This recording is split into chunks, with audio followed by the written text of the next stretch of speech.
Welcome into the CHGO Blackhawks Podcast. Happy Tuesday. I'm Jay Zawoski with Greg Boyson and Mario Tirabassi. We've got Sarah working behind the scenes, which we always appreciate. Hello, hello. Thanks for being with us. Make sure you smash that like button for us on YouTube. Subscribe to the YouTube page. Leave us a 5-star review on Apple Podcasts or Spotify. And while you're there, make sure you're following or subscribed. All right, we've got a tight 55 minutes to get a lot of show done today. So we will do 70 minutes. 70 minutes, exactly. Day 2 of the Blackhawks scrimmage today. And for once, at least on the score sheet, it wasn't Connor Bedard stealing the show. Yeah. No, I mean, it was good. It was good to see a more condensed roster. Yeah. Felt more like a real game. You could talk to a couple players after the game. They said the same thing. It felt like you get more into a flow of it. It was good. And much like we said yesterday, the guys that you wanted to look good still looked good. But what was nice was some pleasant surprises with, goal scorers like Marcel getting on the board twice. As many goals as he has Marcel's. That's right. He had a goal. He had a goal. And yeah, Andreas Athanasiou, I know it's just 2 scrimmages, but did he find his hands? Are his hands here now? They've arrived. Have they arrived? Amazon Prime got him here in time. Yeah. He's finishing some chances. Yeah, maybe we should spend some time on that line. And we talked a lot about Lucas Reichel yesterday because he was great, had 2 goals, looked dominant. But that line really has something going. Yes. That Kurashev, Athanasiou, Reichel line they're clicking. They're kind of, they really seem to have a second sense for where each other are. So I think if we're going to place our bets on which line we're probably most confident will be the one on the first game of the season in Pittsburgh, I think for sure that's going to be the second line or whatever you want to label it, probably second. Yeah. They look really good together. Yeah. I kind of think the only line that's in question really for opening night, barring injuries, is going to be the 4th line. Yeah. Because I think we pretty much know that,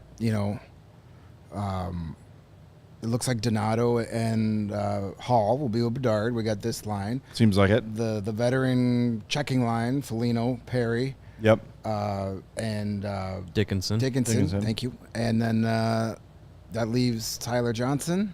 Cole Gutman, and somebody. Because Cole Gutman, I think, is making the team too. He's looked really good in camp. I think Mark Lazarus kind of pointed it out today, you basically have your top 12.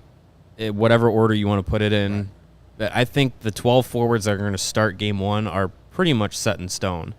And we've seen those combinations, and it doesn't include guys like Boris Tkachuk, Reese Johnson, Colin Blackwell, who hasn't been on the ice yet, Mackenzie Entwistle. They're on the outside looking in. And as much as we talked about, roster position battles and things like that, it really just feels like the way things are set up. We didn't say Radish. Well, he's playing Taylor Radish, he's playing with Gutman and Johnson. And Tyler Johnson. Those are your 4 lines. I think they have their 4. Barring injury. This is actual wood this time. I know, it'll work. That works. I think the 12 forwards are set.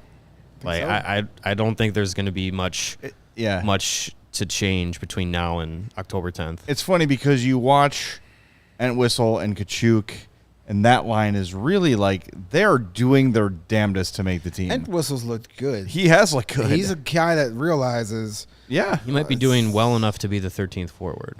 Right now, out of that group, I hope so. He's the best out of that Yeah. group. Tkachuk is kind of hey, there's Boris Tkachuk. And then, you have Reese Johnson, who looked good yesterday. I mean, he's doing what he does. Mm-hmm.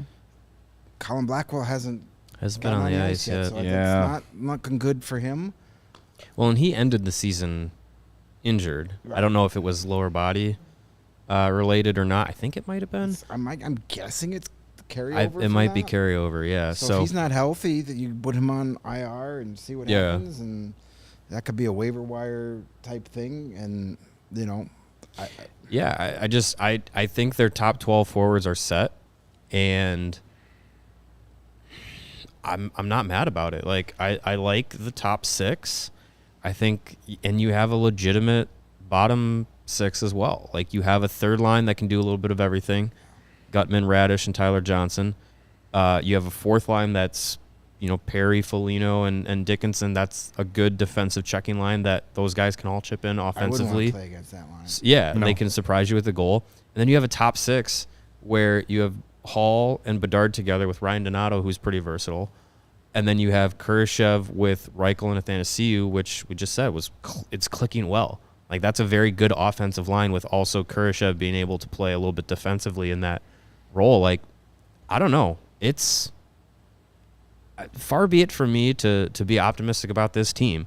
But that's not a horrible top 12. It's 4 NHL lines. It's not a horrible top 12. I was listening to 32 Thoughts today, and they were just talking about how the Central's wide open, and Elliot Friedman's like, well, Chicago will be last, and then you've got everyone in between. I'm like, I don't know. Like, I think people are not really looking at this roster, and I know there's going to be a lot of growing pains, and we're going to hear from Luke in a little bit, and he was asked about, like, hey, are you comfortable with 3 young defensemen? He's like, I am, because of the system. Yeah. When you have forwards who are willing to back check, it's okay if you've got defensemen making some mistakes. We'll be honest. Like, Kevin Korchinski had a real rough day today in camp. Wyatt Kaiser threw a couple of pieces in the middle of the ice, too, today. So those guys got knocked down a peg or two today, which is good. You want your young guys to get a little adversity before it really matters, and bounce back and have a better day tomorrow. But yeah, I mean, the Blackhawks have 4 NHL lines. Yes. At no point last season could we say that. You have Taylor Radish and Tyler Johnson on your 4th line. Right. You have at no point in 82 games last year could you say we have 4 lines of 12 NHL level players dressed tonight. No, not a single game. You know the last place where Tyler Johnson and Taylor Radish were on the 4th line? Tampa. Oh, Stanley Cup.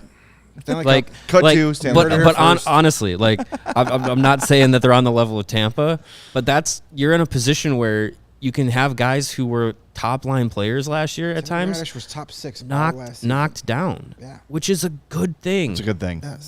No disrespect to those guys, but like when you get knocked down on the NHL lineup, that's a good thing for the team. I don't know. I'm just obviously the defense is a big question. The goaltending is probably going to be very bad, or sub NHL today, par. Again, I know it's a scrimmage, but Mrazek and Soderblom looked awesome in the scrimmage. Like, there was a play, if you go to CHGO Blackhawks Twitter, CHGO_Blackhawks, you'll see this beautiful play. There were 2 that Connor Bedard made, setting up that were just denied by Soderblom. Like, they were both playing really well. Yeah. And I think now, we talked about how last year was kind of weird for everybody. Everyone knew it didn't matter. Everyone knew it wasn't a big deal. You know what I mean? Like, I think now the goalies are like, all right, there's a competition here. There's a video here, Sarah, if you want to pull it up. Sure. Of the save that this is credit to CHGO_Blackhawks on the video. That's it. We got there. Yeah. So Ryan Donato circles the puck into the left corner, goes behind the net, and then loses track of it here. Is this the play? I don't think that was the play. Oh, that was a different one. That was a different good save by Soderblom. Anyways, we'll find it. Yeah, it was a nice backdoor feed. Bedard cross ice to Ryan Donato. Just kind of had to tap it in, and Soderblom was able to read it and get his pad over and make the save. Yeah, I mean, as far as looking good in the scrimmages and in camp, Soderblom and Mrazek haven't thrown up red flags, but it's based off of just kind of the track record here in Chicago. Mrazek, subpar, injury prone. Soderblom, and was it yesterday? Was it yesterday or Monday? I can't remember. Or yesterday was Monday. I think it was yesterday, where Luke Richardson talked about Soderblom and the, kind of being thrown into it last year, into a bad situation, and how he said something like, "Oh, we owe him some wins from last year, the way that they played in front of him." But when he was in Rockford, he was pretty solid. So there's not really the glowing track record of NHL experience from Soderblom, and you have Mrazek, who has not looked like his old self in a long time. So that's where the idea of like the goaltending is a huge question mark and potentially a huge detriment to this team. It could turn out to be just fine. If they have NHL average goaltending this season, the line for the team at over-under for points is 71.5. I'd hit the over on that with average NHL goaltending. I think that's fair. But yeah, let's see how this team plays as a whole defensively when. Yeah, we'll have a better feel after some preseason games and stuff. You know, if you're going to be playing 3 young rookie defensemen at a time this year, which seems going to be likely for most of the year, I'm sure there'll be a couple of games where Zaitsev and Tenorti will be in there together, but there will be a lot of mistakes still made on that ice. You know,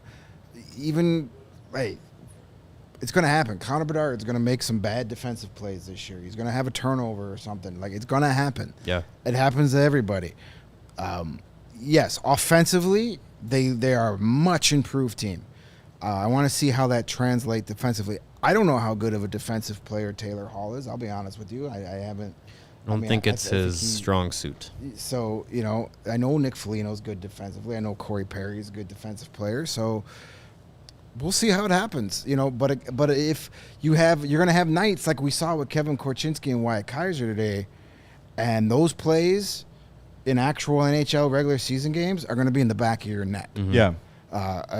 You said the first shift, Korchinski coughed up the puck twice. He tried to get a puck out of the zone. It actually hit the referee and came back in. Yeah. Then he had to play behind or like near the goal line and just lost it, and it led to a scoring chance. And in yesterday's scrimmage, Bedard had a turnover that led to a goal. And I'd always just go back to something Derek King has always said, is when you get these young players coming in, you got to get the junior out of them. And Kevin Korchinski and Wyatt Kaiser and Connor Bedard even are not immune to having to get the junior out of them. Right. Even though if Kevin Korchinski might go back to junior this year, you want to get the junior out of them. You want to get these guys up to that level of being a professional, being an NHL player. And there's going to be things that they could get away with you know, their WHL teams or their college teams or whatever that they can't anymore in the NHL. And the quicker you figure that out in training camp, the better, and the less likely you are to have to learn a hard lesson giving up a goal in a regular season game when it matters. I mean, name the defenseman, Korchinski, Phillips, Kaiser, whoever, making a mistake over a very safe Jared Tenorti or Nikita Zaitsev. Like, agreed. Yeah. I like Tenorti. I'm nothing like, I think he's a great leader, good guy. Like, obviously knows his role here and is happy with it. But like, I'll live with a mistake, because you know who's going to make mistakes too? Nikita Zaitsev and Jared Tenorti. Like, we're not talking about Chris Chelios and Duncan Keith here. Right. If there's room to grow and learn from those mistakes rather than it's just an NHL player that makes mistakes, I'd rather the young guy do it. Yeah, 100%. Well, let's a bit of a curveball here, because we sort of ended up here organically, and this is what Nick Foligno was actually talking about today. So, Sarah, can we cue up the Nick Foligno interview? He actually starts. I got in a little bit late with the recording, so he'll sort of start the conversation talking about how last year in Boston, people had sort of written the Bruins off as this aging team whose window is closed. They went on to have a historic regular season, then the fraudulentness of their team was exposed in the playoffs. Yeah. Was he talking about me? I think he was. Okay. Yeah.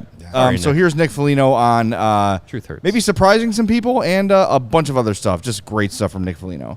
Here, I think we all remember everyone was kind of writing us off, right? With we didn't know what this team was, and as the window closed, and then we go on a franchise league punching thing, get ready for the season. But we go on a NHL record pace. But I remember in Columbus too, when we overcame Tampa that year. I mean, there was really not a lot expected. Our group was so tight, we believed in each other, and those are the things you draw on when you come into a room like this now, where you have those experiences. You know what works. You know how important relationships are, and building that culture. And you know, it's such a cliche word too that's thrown around all the time, right? Culture. And but when you feel like you've had those life experiences, you know what a culture is and what a good culture is. And so I'm excited to try to help out in that regard. There's a lot of guys who've been in good cultures in this league, and I'm going to draw on their experiences as well. So we're all going to do this together. That's the exciting part. Is there's a really good committee of leaders in here, and good guys and young guys that want to learn and want to get better. And man, that's a deadly combination. What's your favorite story from when you were young? young player where some veterans did something for you or a young team and showed you, like you just did with Connor, right? Like, what's a good story from your past? Putting you on the spot. Yeah. I don't know. I was just lucky that, like, I came in, when I came in the Ottawa Senators, they had just come off the Stanley Cup Finals against Anaheim. So Corey was the Stanley Cup champion already. But I just remembered, like, I was a young kid by a lot, and back then the league was 19, and then the next closest guy I think was 24, 25, so it was a big age gap, and and just the way they made you feel, like they really genuinely brought me into the group. Daniel Alfredson, who's the captain of the team, way big age difference between me. I think it was like almost close to 20 years or whatever it was. He was 35 at the time. And then kind of like Connor and I now, where he related to you, and they make you feel like, all right, they're just guys, and they get to know you a little bit. They make you understand too the pro game and understanding what it is to be a pro, showing up every day. I remember Alfie, I had a really good game one game, and the next day at practice, I was riding high, so you're kind of lackadaisical in some things, and he snapped me right back into it. He said, hey, one good game doesn't make a career, and so you start to learn, like, okay, you got to do it over and over again, and talk about a guy as consistent as him in the league. And so those are the things you remember and appreciate, that they, when they're giving you this information, it's not to pound their chest, it's to help, and I think if you can take it that way, it's amazing how much you can soak up as a young player and even as an older player. And I talk about now, I get to learn from young guys, like the way they come in, and it's a lot different than when we came in. So it's really cool how you just never stop learning, and I think that's what makes great teams. What are your impressions of Luke so far, about a week in camp? Yeah, I mean, I played with him, so that's pretty funny situation. I remember actually walking into the room when I was 19, and I saw Luke, and he looked at me and goes, I gotta effing retire. That's what he said. It's funny. So it's cool that I get to work with him again, because I respected him so much. He was already like a coach that year, and so to see him now and to see the opportunity that he's getting, that he's deserved in the league, is really cool. And I just think he's so detailed. He cares a lot about the group, and he's a guy that I respect, and I know that he's got our best interests at heart. And I think that when you have a coach like that, you want to play well for him, and I think it just makes your group come that much together. So I'm looking forward to getting going with him. You mentioned learning from the young guys. Obviously, it's really, really early here, but have you learned anything kind of in this early goings from Connor then? Oh, yeah.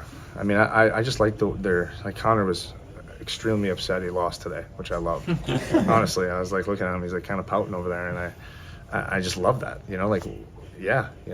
everything matters, right? Especially in training camp. And so you're already seeing kind of the competitive nature of some guys, and how guys come into the room and how they act and carry themselves. And I've been really impressed with Reichel, and just the way he is. I think he's got a ton of confidence and realizes he can play in this league, and I think the little taste he had last year has really springboarded him into dominating this year. And I'm excited for that, and you just keep trying to help those guys along. But it's cool. Another kid is Kaiser. I mean, what a great kid he is, and Vlasic, and I could probably go around the room. I've been really impressed with the attitudes and the professionalism of the young kids, and so it speaks volumes about even the group last year and helping those kids along through a tough year. They've come in and just really gotten to work and realized the opportunity probably in front of them, and want to make the most of it. So hopefully we can help them along. Oh, I love that, man. I hope we get 82 games of Nick Foligno. Yes, that would be great. He's already a favorite to talk to. It's just he's so insightful. Yeah, about everything. And look, last time he spoke, he sort of started with the same thing about the Hawks of like, hey, we might surprise some people. It seems a little better than we think, and I think a guy like that wouldn't just say that to make everybody like be rah-rah. There's other ways to do that. Mm-hmm. He's got other tools in his toolbox to do that. But this is the second time out of two that he's like spoken to the assembled media where he's kind of said like, this might be better than people are giving credit for. So we'll see. And I loved his little anecdote about Bedard being pissed that the team lost. Yeah. That his scrimmage team lost today. Doesn't surprise me. Be competitive. Yeah. Like get that juice going now. And I think that's part of Bedard. Like, it just seems like he wants at prospect camp, which was all off ice. He brought his skates and wanted to skate. Like, he wants to get out there and play hockey, be competitive. You love seeing that. Yeah. It's good stuff. You know what else is good stuff? All of the wonderful products you can get from our friends at Sunnyside, your home for judgment-free cannabis shopping. a place where all kinds of visitors are welcome to explore, discover, and purchase a wide array of high-quality products. Sunnyside has everything you need to elevate your football season and survive it. No matter where you are on your cannabis journey, they offer easy online ordering and in-store pickup, and they've got a great transparent loyalty program called Sunnyside Rewards. They've got a great house of brands. You've heard of Remedy, Wonder, FloraCal, High Supply, Cresco, the Good News, and the Mindy's. The Good News is my favorite brand. Those counting sheep gummies. I needed one last night. My brain was going a million miles an hour. My body was not. Oh, man. Took half one of those and slept through the night. Absolutely wonderful stuff. Love it. Love the Mindy's edibles, too. It's like taking a warm bath. Great stuff. Now through October 15th, head to sunnyside.shop and use code CHGO25 at checkout for 25% off your total order. One use per customer, not stackable with other promotions, but it's not only for new customers. Anyone can use that code. Pick up everything you need to elevate your football season. Must be 21 plus or an Illinois MedCard holder. Speaking of surviving the football season, Goose Island Beer. Ah, yes. They are the proud beer sponsor of us here at CHGO, and they have been Chicago's beer since 1988. And they have a full year-round roster that is going to make you happy or at least tolerant of the football and hockey seasons coming up. You got the full pocket pills, the everyday beers, what the Goose Island beer brewers are drinking. You have the family of Beer Hug Imperial IPAs, and you, of course, have the golden cans of 312, the wheat ale, the staple of their year-round roster. And it is Oktoberfest season still as we get into the late days of September. So be sure to grab a Goose Island Oktoberfest to ring in the fall year. Better than anything pumpkin spice flavored out there on the shelves. Grab all of these ultra fresh brewery exclusive beers at either of the Goose Island Chicagoland locations. You have the Goose Island Original Brew House on Clybourne Avenue in Lincoln Park, or you can go to their tap room on Fulton Street in Westtown. That is the Goose Island Beer Company, Chicago's beer. There's the honkers. All right, there we go. So did we find did you get the video, Sarah? The Bedard pass? I sent you that tweet. We can watch this again because it is worth seeing. And Bedard didn't score a goal today, but still had several oh my god wow moments, and this is just one of them here. This is him setting up Ryan Donato for a scoring chance.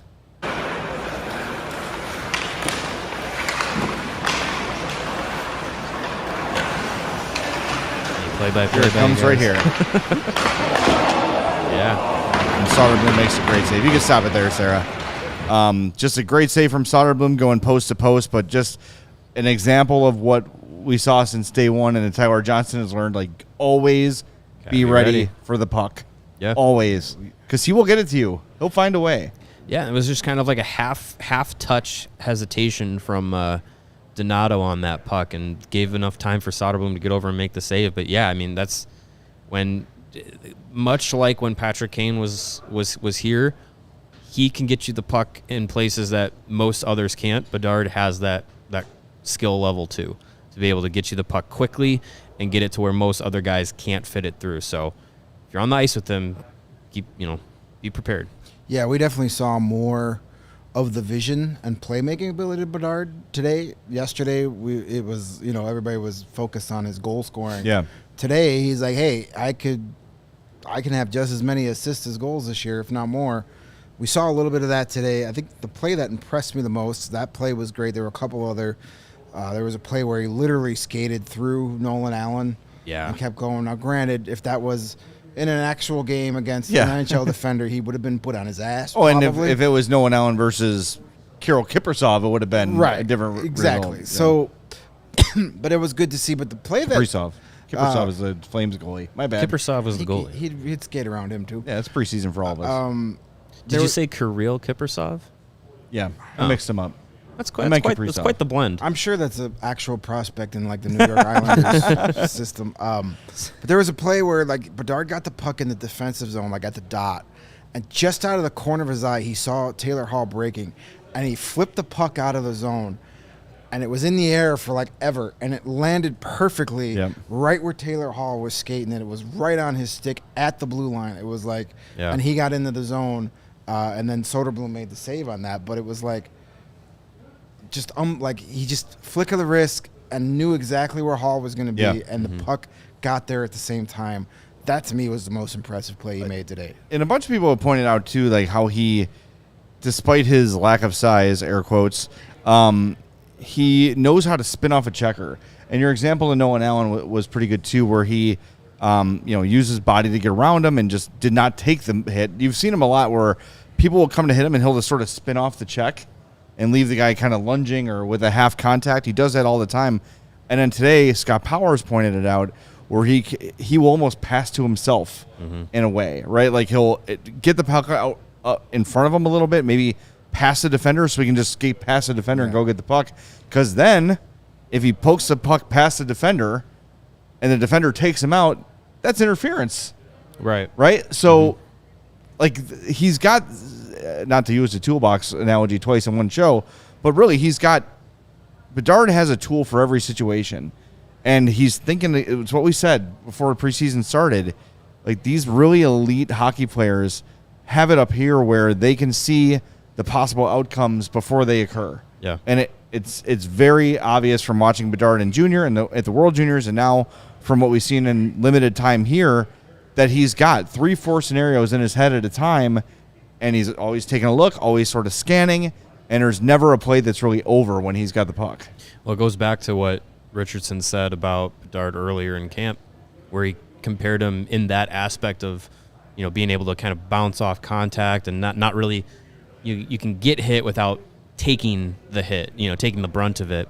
Compared him to how, Sidney Crosby is able to do that, and how Crosby is similar in size to Bedard. And Bedard's kind of built the same way where, the lower half of his body is strong and, wide and some may say firm. Some may. But that he's able to use that to his advantage to kind of not necessarily to be wide and to protect the puck, but also protect himself in those situations where, contact is being initiated on him. He's able to kind of take some of it, but not all of it, and keep the play moving. So, yeah, it's a balance and a body awareness factor to these high level athletes that not everyone has, and I think that's going to benefit him as his career goes on.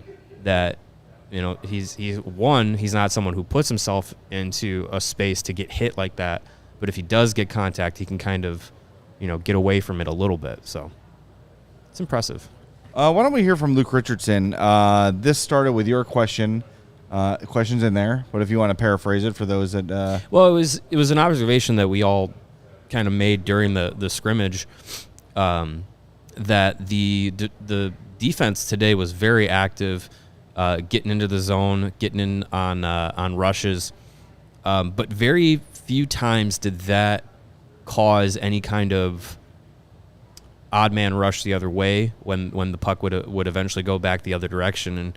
And ended up asking Luke, was that just kind of how the game was flowing, that guys were, taking a couple more chances, or was it more of a schematic thing that you wanted them to do that?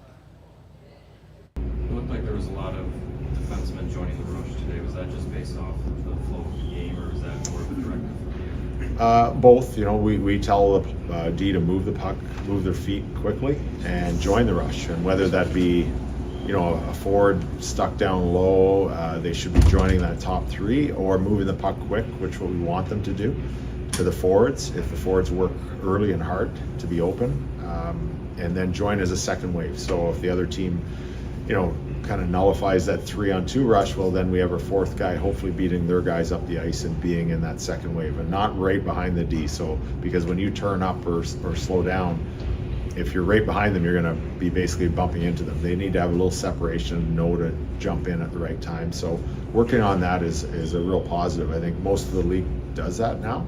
It's just who does it better is going to be important in the games, and we want to make sure that if we have good skating D, we want them to be joining that rush and being that extra attacker. And I think it is our game plan, and so it's not by accident that you see that out there, but I think it did get a little sloppy in the second half. I think chasing the score a bit, and you saw a lot of the red D maybe joining a little more.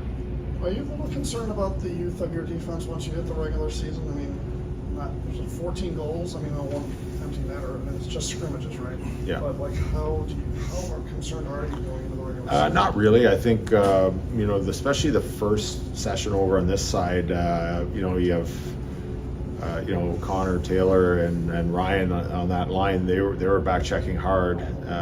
Just to kind of point them out because they're more offensive. So if you can have all your players, especially even your offensive guys, that maybe sometimes lean more offensively, track back hard defensively, that's going to help any defense. You know what I mean? And especially if you have a younger defense, it's going to make them feel confident to keep their gap up a little bit more. And all that does is turn pucks over and create more offense, and we're connected a little bit better in all three zones. So that's going to be a big help of our structure of our team. If we do have some young guys in the back end, it's going to help them. With the forward lines and the D pairings, is there an experiment to it that you're still trying to figure out to see if some things click, or do you have specific things in mind with each combo that's on the ice now? I think it's just kind of the first step of experimenting and seeing, and then once we get into games, we'll probably try and let them graduate from a bigger scrimmage to a smaller scrimmage like today to a first game, and then from there, we got to work the numbers on so many vets got to play games and what makes sense for them to play. But I think we will probably change a little bit and have different looks, and even during a game, might not be that we're unhappy with somebody that we change around. It might be by design that we want to have another look halfway through a game. Depending on the other team's lineup, we want to make sure that if there's a strong NHL line on the other team, maybe we'll put 2 or 3 guys together and let's see how they do against that line.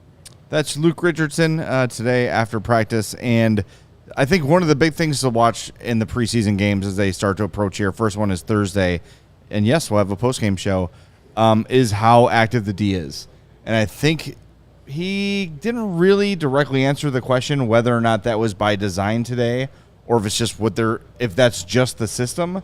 But it almost felt like, especially early, the D was going out of its way to activate. And I saw our buddy Tab wrote that Colton Dach sort of bailed Seth Jones out after Seth Jones got caught pinching. I disagree with Tab because I think what Colton Dach was doing was playing the system. He saw that Jones was going in and taking a scoring chance and knew immediately to retreat back to that right point. The puck ended up going the other way for whatever reason, and Colton Dach was back there in a defensive position. Obviously not going to defend to the quality that Seth Jones can, but he was in the proper position and prevented a quality scoring chance. So that's something to really keep an eye on in terms of X's and O's as you watch these games, is when you see the defense go in, how often does it happen? And who is back to defend that play, because Luke has talked about that repeatedly since training camp opened.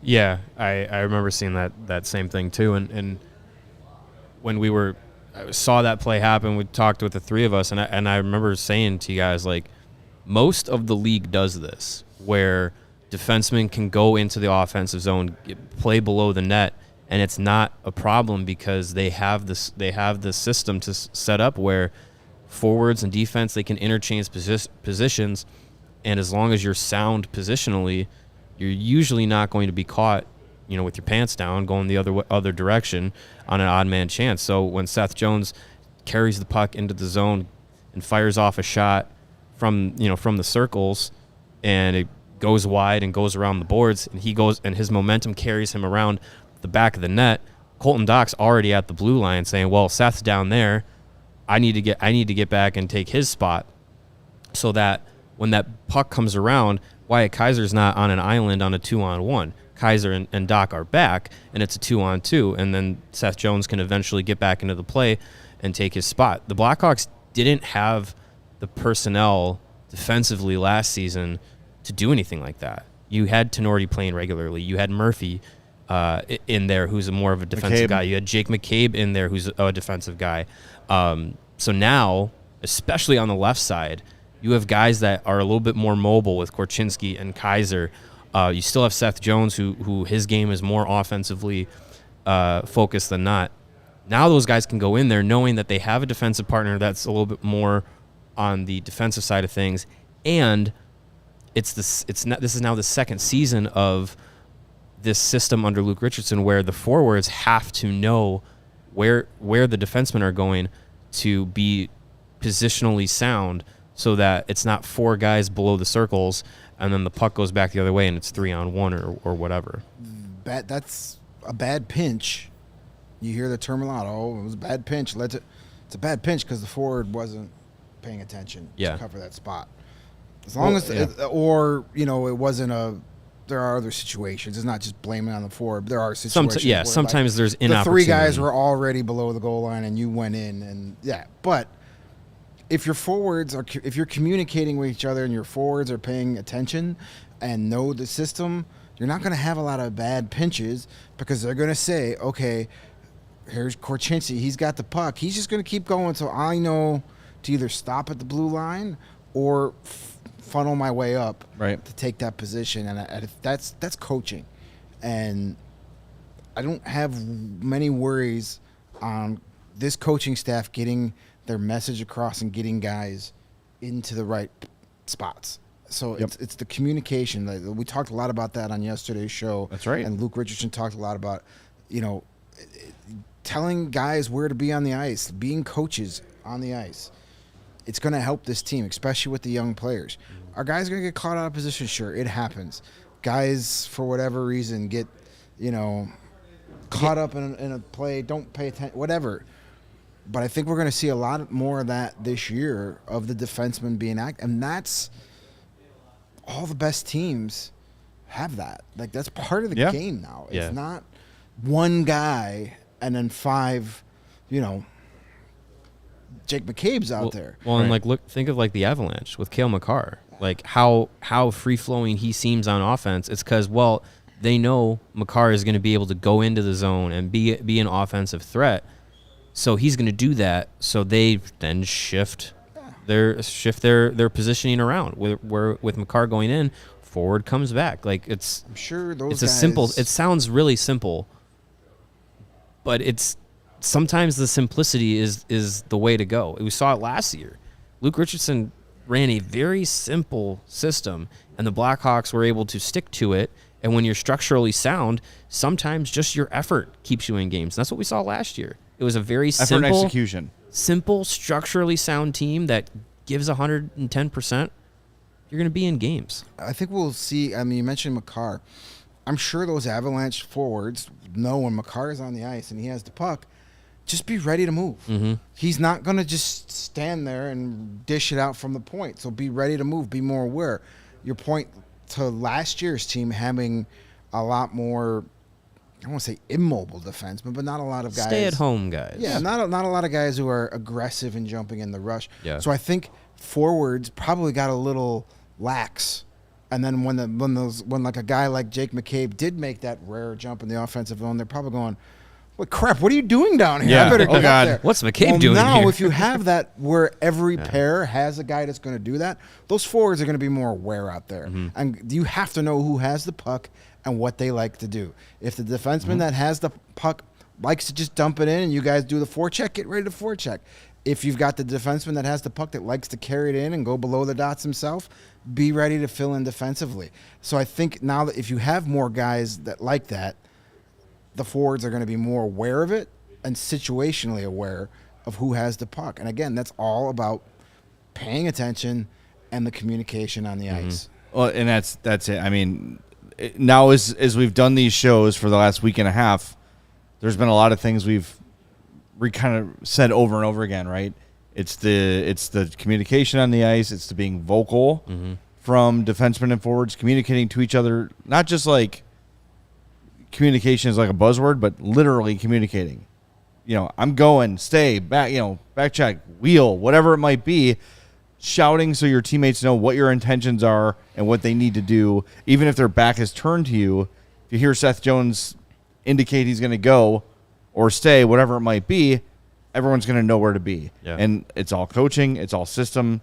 And I know tomorrow, Luke said they're going to work on power play special teams before the preseason game on Thursday. But you're seeing already, I think just that one play in general we talked about where Jones pinches and Colton Dock is like, oh, got to get back.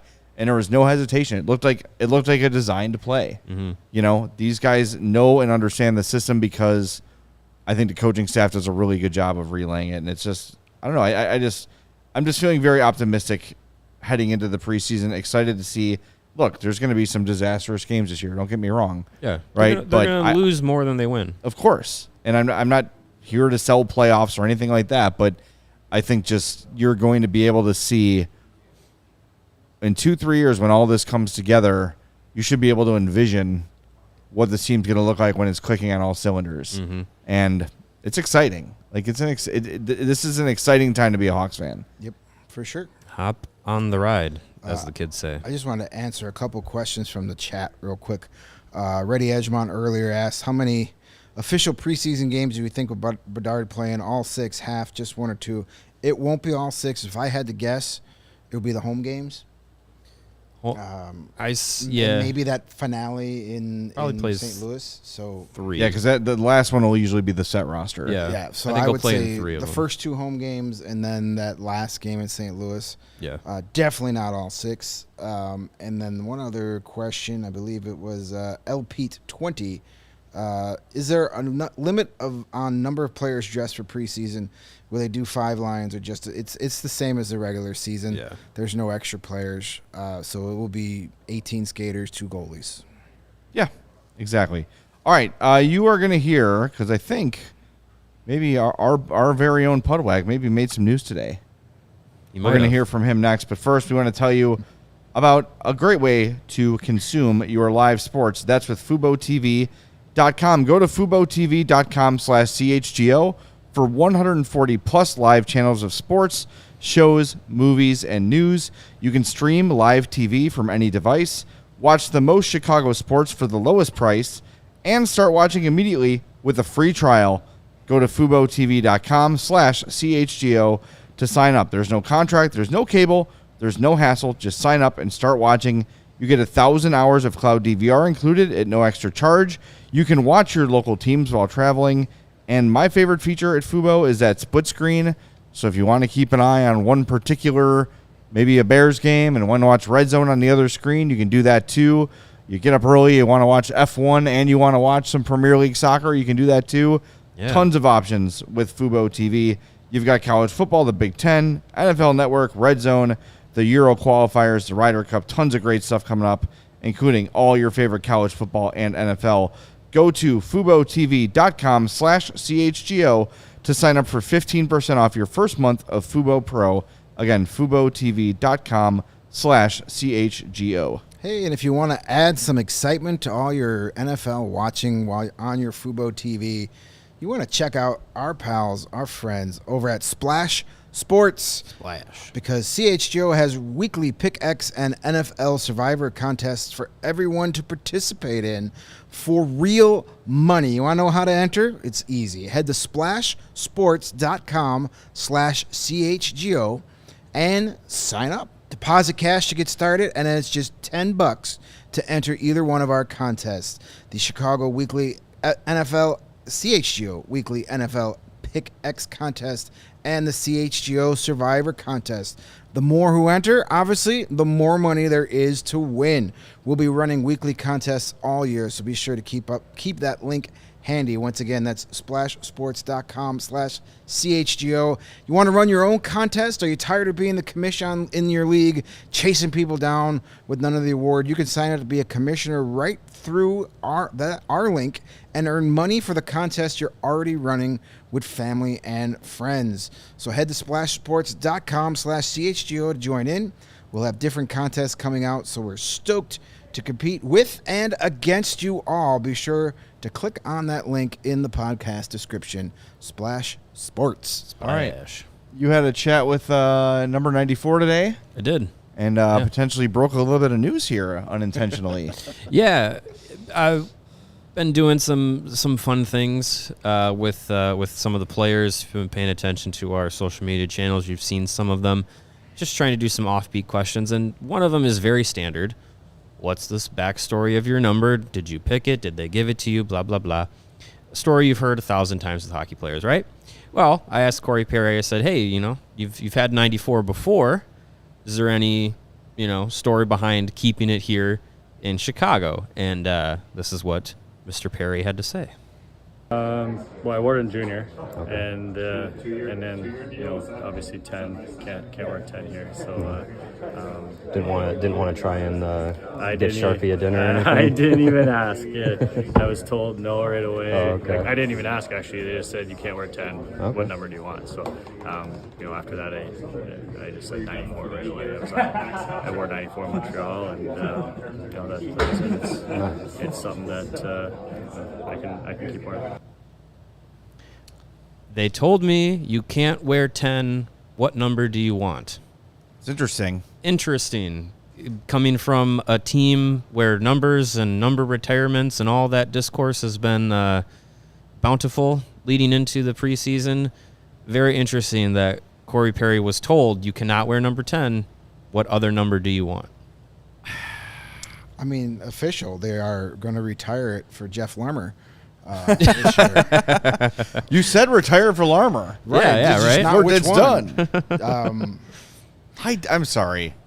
If it's not retired, let the guy wear it. Maybe I'm unpopular here, but number 10 is not retirement worthy. It's not. I agree it's with not. you. It's. I agree with you. It's not. I'm sorry. Look. If you start retiring every number of every Hawk that won Stanley Cups here in the 2010s, you're going to have very few numbers left. You take 7 of them off the board because 7 guys were here for all 3. That's too many. And I also believe the more you retire, the less value retirement has. That should be reserved for the elite. And I do believe Chelio/Seabrook deserves it.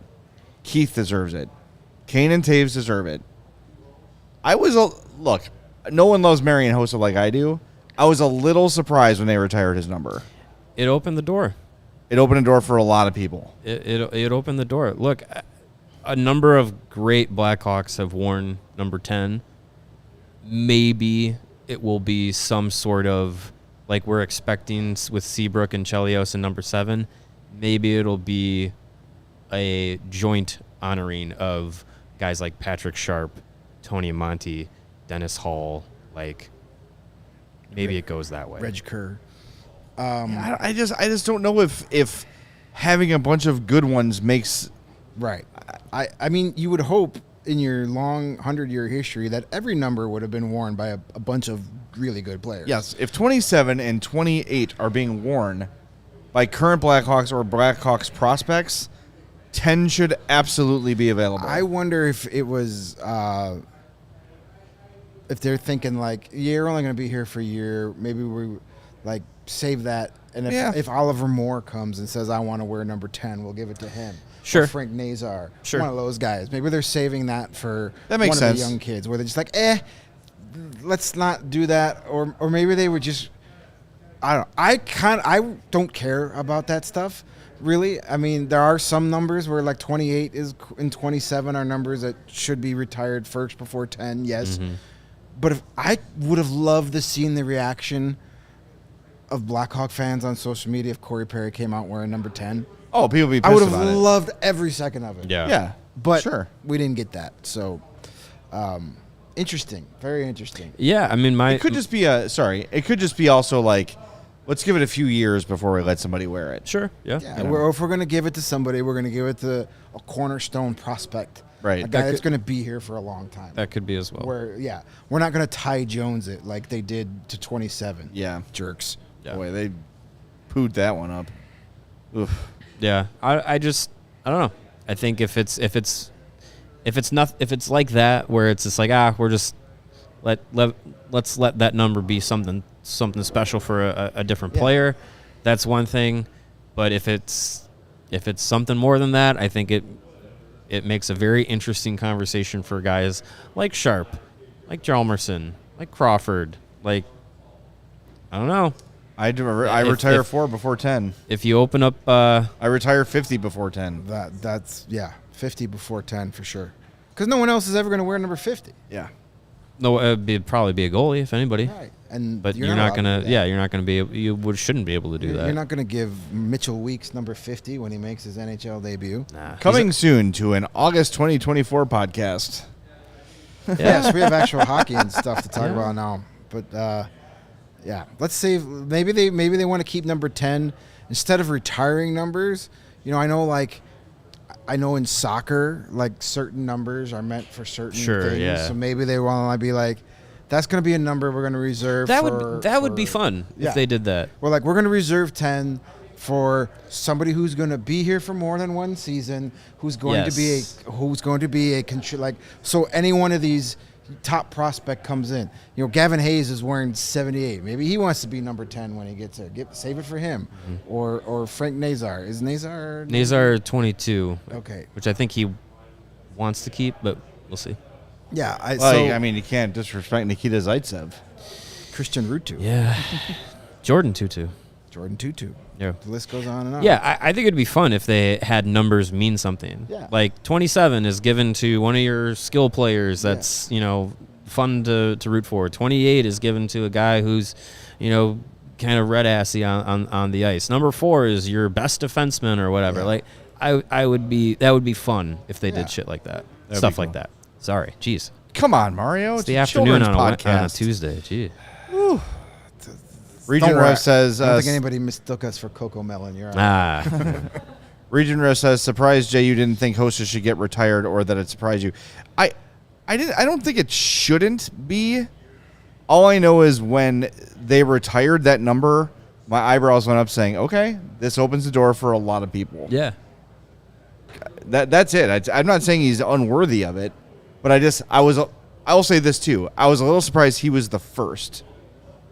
I thought they could have maybe waited until Keith or Kane and Taves get theirs and then Hossa. Maybe it doesn't matter. They were all still playing, though. Yes. Yeah. So, fine. Whatever.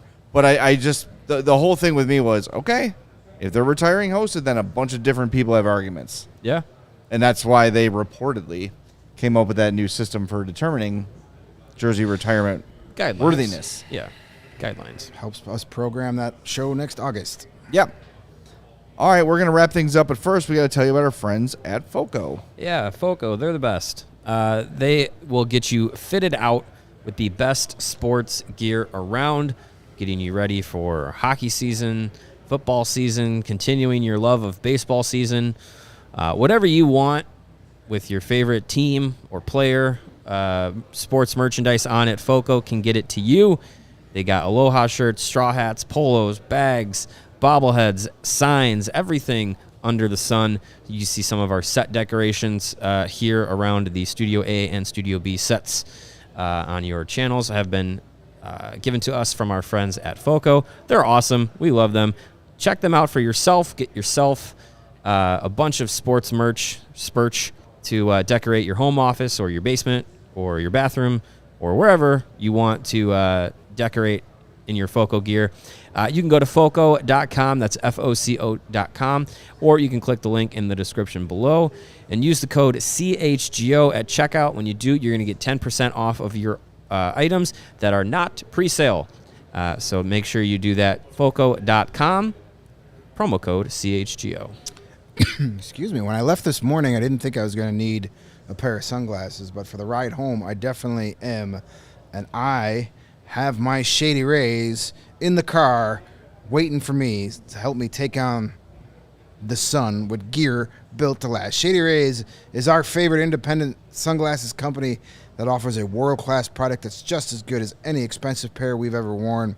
Their durable frames and extremely clear optics are perfect for all your outdoor adventures, and that's not all.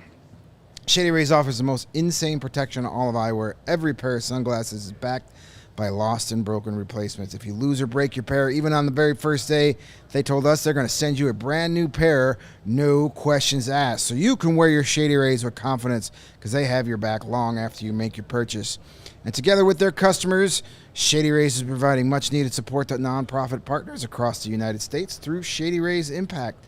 From building play sets for pediatric cancer patients to providing young adults with MS, the outdoor adventure of a lifetime, Shady Rays is making an impact in your community and others like it now and for years to come.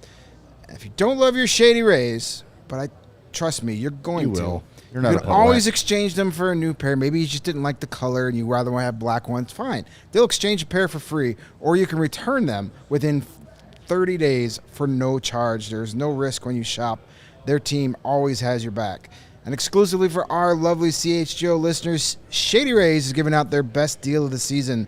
go to ShadyRays.com, use the promo code CHGO at checkout, and you're going to get 50% off all orders of 2 or more Polaroid sunglasses. That's buy one, get one if I do the math, right? I think you're right. Yeah. That math checks out. It does. Try for yourself. The Shades rated 5 stars by over 250,000 people, and including the 3 of us right here. That's right. All right, programming notes. Here we go. Listen up. Get your pencils and scorecards ready. We are off tomorrow. Tomorrow's a day off for us. 1 or 2 of us might head over to practice just to check it out, but there's no show tomorrow. Thursday, we are back for our first post-game of the season. Let's effing go. We have made it. Holy cow. Hawks and Blues play at 7:30. The game will be broadcast on NBC Sports Chicago. Friday and Saturday's up in the air. We thought that the game on Saturday was not being broadcast. The Minnesota Wild have confirmed to us that it's being broadcast in Minnesota, which would mean it should be on ESPN+. Yep.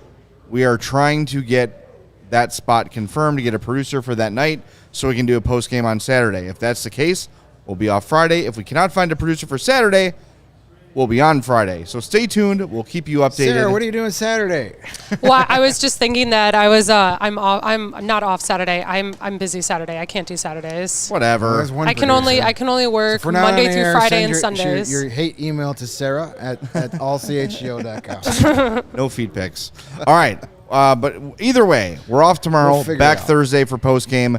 We hope you're here with us for the first official, unofficial Connor Bedard on the ice at the United Center, playing against NHL players and looking to embarrass them. We have some things I think we'll test run Thursday night for our post game show. Some new things to keep things fresh 100%. on our post game show. So it'll be fun. No tank spins this year. Not even in the preseason. No, no we tank have retired. spins. Yeah, even after Steven built the machine that they win every time, The Bears can we don't even need it. Friggin' Yeah, there you Steven. go. Finished that in August. We needed it earlier. All right, we have to go. Bill Wennington is here, and he's threatening us. Will Purdue. Wrong giant tall white guy. bull.